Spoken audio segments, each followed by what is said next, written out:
በስተመጨረሻው መሰረት በራሷ ህይወት ላይ በጣም ትልቅ ውሳኔ ወስናለች። እንግዲህ መሰረት በትላንትናው ክፍል ላይ እንዳያችሁት ራሴን ባጠፋ ይሻለኛል፣ ከዚህ በኋላ እኔ ምንም አይነት ነገር መታገል አልችልም፣ ደክሞኛል ብላ ትልቅ ተስፋ መቁረጥና መድከም ይታይባታል ማለት ነው። እንግዲህ መሰረት ቴዲን ምናልባት ከዚህ በኋላ ልገላገለው እችላለሁኝና ልበቀለው እችላለሁ ብላ አንድ እርምጃ ተራምዳ ነበረ። ይሄ ምንድን ነው? ሁሉንም ነገር ለቤሉል በመናገር እና እንደዚሁም ደግሞ ለቤቲ በመናገር ቴዲ እንዲጋለጥና እንዲዋረድ እንግዲህ አንድ ስራ ሰርታ ነበረ ማለት ነው። ነገር ግን ቴዲ እንግዲህ በአላሰበችው አጋጣሚ ጠልፎ ጥሏታል ማለት ነው። እሱ ምንድነው ኑኑን አግቶ በመያዝ ይህንን ነገር እንዳታደርግና ወይዘሮ ሄለንንም ደግሞ ከእስር ቤት እንድታስፈታት አዟት ነበረ ማለት ነው። እንግዲህ ይህንን ነገር ስታደርገው ቤሉልም በጣም አዝኖባት ነበረ ማለትም እንግዲህ ቤዛ መሰረትን ወጥመድ ውስጥ እንደከተታት ለቤሉል ስትነግረው ያልሆነ ነገር እንደሚያስደርጋት እርግጠኛ ስለነበረ መሰረት ጋር ደውሎ በፈጠረሽ እንዳታደርገው እያለ ሲለምናት፣ መሰረት ግን ቀድማ ከእህቴ የሚበልጥብኝ ነገር ምንም የለም ብላ ወደ እስር ቤት በመሄድ ክሱን አንስታለች ማለት ነው። ቤሉል ይህንን ነገር እንደሚያስደርጋት ቀድሞ ስለገባው እንዳታደርገው ለሁሉም ነገር መፍትሄ እንፈልጋለን ሲላት እንግዲህ መሰረት ቀድማ አድርጋው ስለነበረ በጣም ተናዳ ከዚህ በኋላ እነሱ እኔ ሊያምኑኝ አይችሉም ብላ እንግዲህ ቤሉል ከበፊቱ ማለትም መሰረት ይህን ነገር ከማድረጓና ከመናገሯ በፊት እንደሰማና ችግሩ ምን እንደሆነ እየተረዳት ስላልመሰላት ማለት ነው እነሱ ከዚህ በኋላ ሊያምኑኝ አይችሉም በማለት እንግዲህ ራሷን ለማጥፋት ወስናለች ማለት ነው። እንግዲህ ክፍሏ ውስጥ ገብታ እያለቀሰች የሆነ መድኃኒት በእጇ ይዛ ያንን መድኃኒት ካሁን ለዋጥ እያለች በጣም ከዚህ በኋላ እናቴ ይቅርታ አድርግልኝ ብላ እናቷን ይቅርታ እየጠየቀች ከዚህ በኋላ እኔ መኖር አይገባኝም ብላ መድኃኒቱን ለመውሰድ እንትን እያለች ነበረ። ቤሉል ግን ወዲያውኑ ወደ ክፍሏ መጥቶ ይህንን ነገር እንዳታደርግና ላናግርሽ እፈልጋለሁ፣ በሩን ክፈችልኝ እያለ በሩን እየደበደበ ነበረ። መሰረት እንግዲህ በዛን ሰዓት ምንም አይነት መድኃኒት እጇ ላይ አልነበረም። ምናልባት ውጣው ሊሆን ይችላል። መሰረት እንግዲህ በጣም እያለቀሰች ነው። ቤሉልም እንግዲህ በሩን እንድትከፍትለት እየተማጸናት ነበረ። መሰረት ግን ምንም አይነት መልስ እየመለሰችለት አልነበረም። መሰረት በዛም ሰዓት እንግዲህ መድኃኒቱን ወስደው ከሆነ ምናልባት ደግሞ በሆዷ ውስጥ ያለው ጽንስ ሊወርድ ይችላል።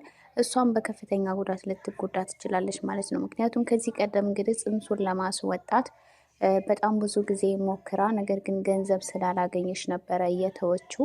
በዚህ ምክንያት እንግዲህ ቤሉል ይቅርታ ኑኑዬም ራሷን ትልቅ ችግር ውስጥ ከታለች። እንግዲህ ለወንድሟ እኔ ነፍሰ ጡር ነኝ፣ ስለዚህ ልጁን ማስወረድ ስለምፈልግ ገንዘብ ያስፈልገኛል ብላ ጠይቀው ነበረ ማለት ነው። በዚህ ምክንያት እንግዲህ ነገር የተፈጠረው ከቤሉል ሊሆን ይችላል ብሎ ቤሉልን ጠይቆት ቤሉልን በጣም ደንግጦ ነበረ። ይሄ ነገር ሊሆን አይችልም፣ ከኔ ጋር ምንም የተፈጠረ ነገር የለም ብሎት ነበረ። እንግዲህ በዚህ አጋጣሚ እናትየዋ ማለትም አይንዬ ኑኑዬ ነፍሰ ጡር እንደሆነች መኮ ሲነግራት በጣም ደንግጣ ምናልባት ከቤሉል ነው ሊሆን የሚችለው፣ ሁልጊዜ ከሱ ጋር ሲያወሩ አያቸዋለሁ በማለት ቤሉል ኑኑ ያረገዘችው ካንተ ነው ወይ ብላ በግልጽ ባትጠይቀውም ነገር ግን የሆነ የተፈጠረ ነገር አለ ወይ ብላ ጠይቀው ነበረ። ቤሉል እንግዲህ ምን ለማለት ፈልጋ እንደሆነ ገብቶታል። ነገር ግን ከኔ ጋር ምንም የተፈጠረ ነገር የለም ብሎ አስረድቷታል ማለት ነው። እንግዲህ በዚህ ሰዓት አይንዬ በጣም አዝናለች፣ ልቧ ተሰብሯል። በኑኑ በጣም ተከፍታለች ማለት ነው። ይሄ ነገር እንዴት ነው ሊፈጠር የቻለው? ከቤሉል ካልሆነ ከማን ሊሆን ይችላል ብላ በኑኑ ላይ በተፈጠረው ነገር በጣም አዝናለች ማለት ነው። እንዴት ሰው ቤት እየኖርን እንደገና ደግሞ ይሄ ነገር ሲፈጠር ብላ በጣም ከፍቷታል። እንደገና መሰረት ደግሞ በዚህኛው በኩል ትልቅ ችግር ውስጥ ገብታ ምናልባት ያንን መድኃኒቱን ከወሰደችው ወደ ሆስፒታል ከሄደች እንግዲህ ጽንሱን ማትረፍ አልቻልንም፣ እሷ ግን መትረፍ ችላለች ብለው ሊሉ ይችላሉ። በዚህ ሰዓት እንግዲህ መሰረት ነፍሰ ጡር እንደሆነች ሙሉ ቤተሰቡ ሊያውቅ ይችላል ማለት ነው። እንግዲህ በዚህ ሰዓት አይንዬ ሁለቱም ልጆቿ ነፍሰ ጡር እንደሆኑ ታውቃለች ማለት ነው። ይህ ነገር ለእሷ በጣም ከባድና ዱብዳ የሆነ ነገር ነው። እንዴት ሁለቱም ልጅ በአንድ ላይ ያረግዛሉ? በዛ ላይ ደግሞ ያለነው ሰው ቤት ነው ብላ በጣም ሊከፋት ይችላል ማለት ነው። ሌላው ደስ የሚለው ነገር ግን ኑኑዬ እርጉዝ ሳትሆን መሰረት ናት። እንግዲህ መሰረት ያረገዘችው ከባሏ ከቴዲ ቢሆንም ነገር ግን በእሷ ባልፈለገችው እና ባልጠበቀችው መንገድ ስለሆነ እሷም ይህንን ነገር አልፈለገችውም ነበረ ማለት ነው። ከቴዲ ጋር ወደፊትም ሊቀጥሉ ስለማይችሉ ይሄ ነገር ይሄ መፈጠሩ ለመሰረት ትልቅ ደስታዋ ሊሆን ይችላል። ሌላው በጣም የሚያሳዝነው ነገር እንግዲህ ኑኑዬ እህቷ ይቅርታ መሰረት እህቷ እንዳልሆነች እና ትክክለኛ እናቷ ወይዘሮ ሄለን እንደሆነች ቴዲ ነግሯታል። እንግዲህ ቴዲን አምናው ነው እንደዛ ስታለቅስ የነበረው ወይስ ደግሞ ምን ተፈጥሮ ነው እንደዛ ያስለቅሳት እና ያሳዘናት ነገር ምንድን ነው? ምናልባትም ቴዲ የነገራት ነገር እውነቱን ሊሆን ይችላል ብላ አስባ ሊሆን ይችላል እንደዛ ስታለቅስ የነበረው። ነገር ግን ቴዲ እንደዚህ በቀላሉ የሚታመን ሰው አይደለም። እንዴት ይሄ ነገር ሊሆን ይችላል ብላ ምናልባት ወደ ራሷ ልትመለስ ትችላለች። እንግዲህ ኤልሹ አይታት ስለነበረ ለመኮ ሄዶ እንዲያመጣት ነግራለች። እንግዲህ ኤልሹ እዛ ጋር በጣም ነው ኑኑ ያሳዘነቻት እየነበረው ምን ሆነሽ ነው ብላ የተፈጠረውን ነገር ልትጠይቃት ሞክራለች። ከዛም አልፎ እንደዛ ተከፍታ የወጣችው ከቴዲ ቤት ስለሆነ ቴዲ ደግሞ በጣም የሚያስፈራ ሰው ነው። ኤልሹ እንግዲህ በጣም እንደምትፈራው እና እናቷን በተደጋጋሚ እዛ ቤት መሄድ እንደማትፈልግ ስትነግራት ነበረ ማለት ነው። እንግዲህ ደፍሮች ነው ወይ ምን አድርጎች ነው ብላ እየጠየቀቻት ነበረ። እንግዲህ መኮ ወደዛ ሲሄድ ኑኑዬ በጣም ከፍቷትና እያለቀሰች ሊያገኛት ይችላል። እንግዲህ ወደ ቤት ይዟት ይመጣል። ግን ይሄ መከፋትና ማልቀስ የመጣው ምናልባት በሆዷ ውስጥ ስላለው ጽንስ ነው የመሰለው።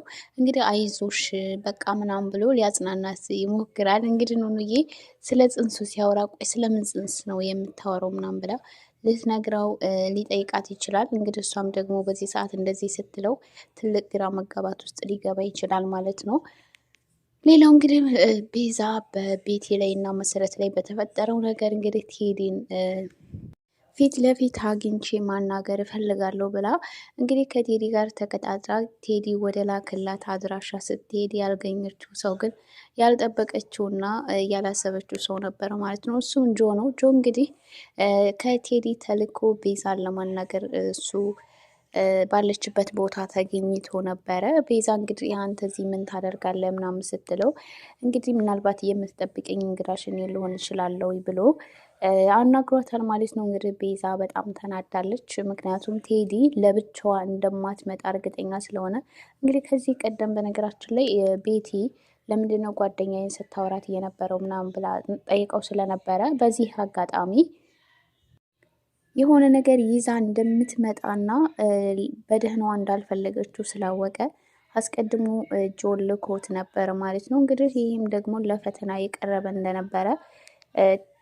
ጆ ሲነግራት ነበረ ማለት ነው። እንግዲህ ለብቻሽ ቢሆን የመጣሽው ምናልባት እሱ ሊያገኝሽ ይችል ነበረ ግን አንቺ ግን ለብቻሽ አይደለሽም፣ ስለዚህ ፈተናውን ወድቀሻል ሲላት እንግዲህ ቤዛ በጣም ተናዳለች። እንግዲህ በእሷ ቤት እሷ ብልጥ ሆና እሱን እንትን ለማለት ነበረ። ቴዲ ግን በጣም ካሰበችው በላይ አደገኛና መሰሪ ሰው እንደሆነ ተረድታለች። እንግዲህ አሁን ላይ ጦርነቱ ከቤዛም ጋር ቀጥሏል ማለት ነው። ቤዛ በቀላሉ እንደማትፋታውና እንደማትተወው ነው ስትዝት እየነበረው። እንግዲህ ተጫወተብኝ እያለች በጣም ተናዳ ነበረ። ቤቲ እንግዲህ ከተደበቀችበት እንድትወጣ ካደረገች በኋላ ጆ በጣም እየሳቀባቸው ነበረ። እንግዲህ ቤቲም ከዚህ በኋላ በቃ ታዩ እኔ የማደርገውን ነገር አውቃለሁ ብላለች። እሷም እንግዲህ ይህ የምታደርገው ነገር ለአባቷ መናገር ሊሆን ይችላል። እንግዲህ ለአባቷ ከተናገረች በኋላ ደግሞ ቴዲ ላይ ምን የሚፈጠር ይመስላችኋል? እውነት ቤቲ እንዳለችው አባቷ ቴዲን የሆነ ነገር ሊያደርገው ይችል ይሆን ወይስ ደግሞ እሱ ደግሞ የእሱ ሰራተኛ ስለሆነና እሱ ደግሞ የሚፈልገውን ስራ በአግባቡ ስለሚሰራለት ቤቲ ይሄንን ነገር ስላለችው ብቻ ቴዲን ምንም ነገር ያደርገዋል ማለት በጣም ከባድ ነው። ምክንያቱም የስራ ባልደረባው ሲሆን ስራውን ደግሞ በአግባቡ የሚሰራለት ሰው ነው እና ቤቲ ይሄን ነገር ስለነገረችው ብቻ የቤቲ አባት ቴዲን የሆነ ነገር ያደርገዋል ማለት አይደለም። ቤቲ ግን ስትናገር የነበረው እንደዛ ነው። አባቴ እኔ ትክክል አይደለም ብዬ ወይም ደግሞ እንዳስከፋይ ከነገርኩት ወዲያውኑ ያስወግደዋል ብላ በአባቷ በጣም እርግጠኛ ሆና ነበር ስታወራ የነበረው። ከስራውም ደግሞ እንደሚያባርረው ስትናገር ነበር። ቴዲ ግን የሆነ የሚያመልጥበት መንገድ አያጣም። በዛም ብሎ በዚህ የሆነ መውጫ ቀዳዳ አያጣም ማለት ነው። ብዙ ጊዜ ካሁን ካሁን ይያዛል፣ ካሁን ካሁን ደግሞ ሊዋረድ ነው ብለን ስንጠብቅ ግን እሱ ደግሞ በሆነ መንገድ ሸውዶ ይወጣል ማለት ነው። እና ቴዲ እንደዚህ በቀላሉ የሚሸወድና በቀላሉ የሚያዝ ሰው እንዳልሆነ ተመልክተናል። በስተመጨረሻ መሰረትንም ተስፋ አስቆርጧታል ማለት ነው። ግን መሰረት በራሷ ላይ ትልቅ ውሳኔ መወሰን አልነበረባትም። ምንም እሷ እዚህ ነገር ውስጥ ብትገባም እንኳን ለቤተሰቦቿ ማሰብ ነበረባት። በዛ ላይ ደግሞ ቴዲ አሁን አመለጠ ማለት ቀጣይ የሚያመልጣ ማለት አይደለም። በግልጽ ከቤሉልና ከቤቲ ጋር አውርተውበት ቢሆን የሆነ ነገር ሌላ መንገድ አያጡም ነበረ ማለት ነው። በነገራችን ላይ ኑኑ የወይዘሮ ሄለን ልጅ መሆኗን ማወቋ በጣም ደስ ይላል። ግን ቢሆን ኑኑ አምና ትቀበላለች ወይ የሚለውን ነገር ይህንን ታሪክ ሄዳ ለእናቷ ልትነግራት ወይም ለመሰረት የሆነ ልታማክራት ትችላለች። ግን ደግሞ ይሄ ነገር እንዴት ሆነ? ማን ነው የነገረሽ? እንዴት ማለት ይህንን ሚስጥር ማንም ሰው የሚያውቅ ሰው ስለሌለ እራሷ ወይ አይንዬ ራሱ ይህንን ነገር አታውቅም። ኑኑ ልጇ እንደሆነች ነው የምታውቀው።